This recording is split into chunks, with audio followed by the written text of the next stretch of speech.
একটা ইউনিভার্সিটির বিশাল গুরুগম্ভীর ভর্তি সংক্রান্ত বইকে একটা দারুণ প্রমোশনাল ভিডিওতে বদলে ফেলা এটা কিন্তু বেশ বড় একটা চ্যালেঞ্জ, তাই না? চলুন আজ আমরা ঠিক এই ব্যাপারটারই গভীরে যাব। তো আসল প্রশ্নটা হচ্ছে কিভাবে একটা তথ্যভরা ডকুমেন্টকে একটা সিনেমার মতো গল্পে বদলে ফেলা যায়। আজকের এই আলোচনায় আমরা ধাপে ধাপে ঠিক এই সমস্যাটারই সমাধান খুঁজব। আজকে আমরা একটা ইউনিভার্সিটির প্রমোশনাল ভিডিওর পেছনের যে ক্রিয়েটিভ ব্লুপ্রিন্ট বা সৃজনশীল নকশাটা থাকে সেটাকেই কাটাছেড়া করে দেখব। মানে এই নকশাটাই আসলে একটা সাধারণ ডকুমেন্টকে একটা আকর্ষণীয় ভিডিওতে বদলে ফেলার রাস্তাটা দেখিয়ে দেয়। আচ্ছা, তাহলে চলুন শুরু করা যাক প্রথম সেকশনটা দিয়ে, দ্য পারসুয়েশন ব্লুপ্রিন্ট। এখানে আমরা দেখব যে এই প্ল্যানটা কিন্তু শুধু কিছু নির্দেশনার লিস্ট না, বরং এটা দর্শকদের মন জয় করার একটা কৌশল। তাহলে এই যে ক্রিয়েটিভ ব্রিফ, এটা আসলে কি জিনিস? এটা হলো এমন একটা স্ট্র্যাটেজিক ডকুমেন্ট যা একটা লক্ষ্যকে, ধরা যাক একটা ইউনিভার্সিটির প্রচার, সেটাকে একটা ক্রিয়েটিভ প্রজেক্টের, যেমন একটা 6 মিনিটের ভিডিওর পুরো ডিটেইলড প্ল্যানে বদলে ফেলে। সোজা কথায় এটা কৌশল আর কাজের মধ্যে একটা ব্রিজ তৈরি করে দেয়। এই স্লাইডে যে লাইনটা দেখা যাচ্ছে ওটা কিন্তু সরাসরি মূল প্ল্যান থেকে নেওয়া। উদ্দেশ্যটা দেখুন, একদম পরিষ্কার। শ্রী রুক্মিণী দ্বারকাধীশ ইউনিভার্সিটির জন্য একটা নিখুঁত সিনেমার মতো দেখতে 6 মিনিটের ভিডিও বানানো, আর এই একটা লাইনই কিন্তু পুরো প্রজেক্টটার ভিত গেড়ে দিয়েছে। বেশ, এবার চলুন পরের ধাপে যাই। দেখি এই ব্লুপ্রিন্টটা ঠিক কিভাবে ইউনিভার্সিটির গল্পটা বলা শুরু করে। আর এর শুরুটা হয় একদম গোড়া থেকে, মানে ইউনিভার্সিটির ভিশন আর মিশন দিয়ে। এই যে দেখুন, স্লাইডটার সবচেয়ে ইন্টারেস্টিং ব্যাপার হলো এটা কিন্তু ইউনিভার্সিটির প্রসপেক্টাস থেকে ওদের মূল মিশনটা তুলে ধরেছে। কী সেই মিশন? স্টুডেন্টদেরকে এমনভাবে তৈরি করা যাতে তারা ভালো কমিউনিকেটর আর প্রবলেম সলভার হতে পারে। শুরুতেই এরকম একটা ইন্সপায়ারিং মেসেজ কিন্তু ভিডিওর পুরো টোনটা সেট করে দেয়। আর এই টেবিলটা তো দারুণভাবে পুরো স্ট্র্যাটেজিটা দেখিয়ে দিচ্ছে। খেয়াল করে দেখুন প্রসপেক্টাসের স্থির তথ্যগুলো, যেমন ধরুন প্রোগ্রামের লম্বা লিস্ট বা লিডারশিপের ছবি, কিভাবে ভিডিওর জন্য ডাইনামিক এলিমেন্ট হয়ে উঠছে। মানে সাধারণ টেবিল হয়ে যাচ্ছে অ্যানিমেটেড টাইলস, আর সাদামাটা ছবিগুলো হয়ে উঠছে জীবন্ত সব দৃশ্য।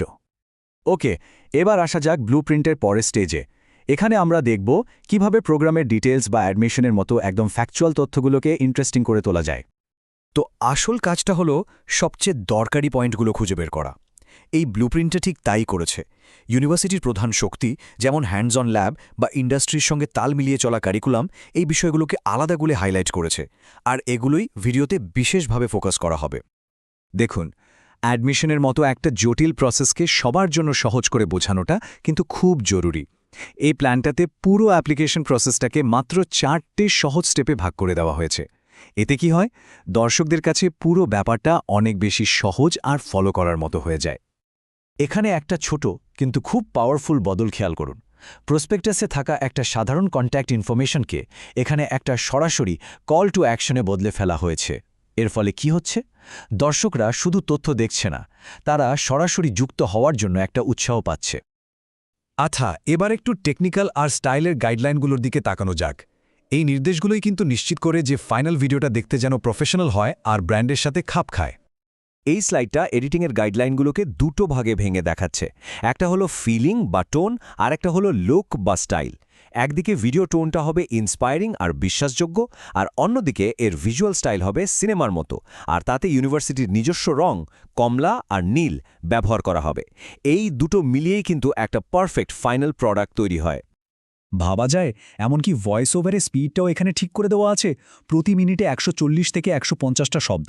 এই ছোট্ট ডিটেলটা শুনতে হয়তো সাধারণ লাগছে, কিন্তু একটা কনফিডেন্ট আর ক্লিয়ার টোন সেট করার জন্য এটা ভীষণ জরুরি।